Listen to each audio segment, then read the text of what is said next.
investigation. Listen to Wednesday evening news last 15:30. That's Edmonton Police Chief Rod Connect describing the 3 crime scenes connected to what's believed to be Edmonton's worst ever mass murder. This North Edmonton home is one of those scenes. Now there are other scenes.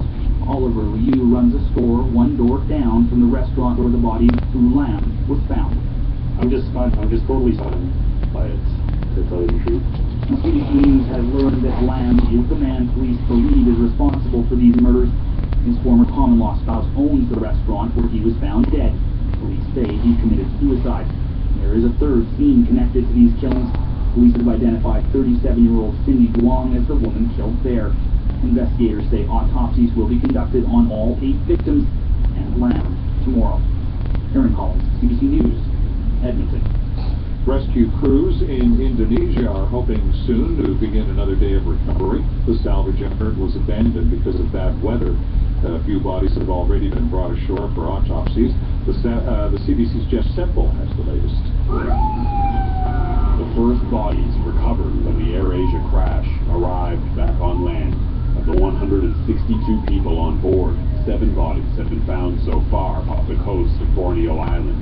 The crews were prevented from searching for others today, says AirAsia Chief Tony Fernandez. The weather, unfortunately, is not looking good for the next 2 or 3 days. That is slowing us down. But search crews were able to get close enough to spot a large object underwater, around 40 meters long, what officials believe could be the body of a plane. If so, it could contain the black box flight recorders and the bodies of many passengers. Jeff Semple, CBC News, Surabaya, Indonesia. An Italian prosecutor says at least 100 people are still missing after a passenger ferry was engulfed by fire off the coast of Albania on a trip from Greece. Ben Loynes has details. The prosecutor, Giuseppe Volpe, says it's not clear how many people are missing. He says officials in Italy and Greece have not properly counted the numbers of registered passengers, stowaways and survivors. Plans to tow the ship, the Norman Atlantic, to an Italian port have been put on hold until the weather improves. 11 passengers were killed as a result of the fire. 2 Albanian sailors died trying to attach a towing cable. The ferry's captain has been questioned on charges of manslaughter and negligence. The BBC's Ben Loynes reporting. Authorities in Spain say police clashed with about 800 African migrants trying to storm the border fence separating the Spanish enclave of Bahia from Morocco.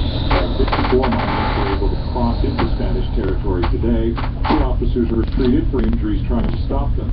Thousands of African migrants living illegally in Morocco try to break into the Spanish territories each year in search of a better life in Europe. Today's push for the border was the 2nd attempt in 2 days, with about 200 migrants trying yesterday and half getting through. And fireworks have been booming across the Pacific side of the world as revelers usher in 2015. In Sydney, Australia, more than 1.5 million people packed along the shores of the city's famous harbour to watch fireworks. Tokyo and Seoul have also said goodbye to 2014, and fireworks lit up the sky in North Korea, where residents gathered in the capital Pyongyang to watch a 15-minute light show. Leader Kim Jong-un was not seen at the event, and of course New Year's celebrations are planned in cities across Canada. And that is CBC News. Lots of cars serves.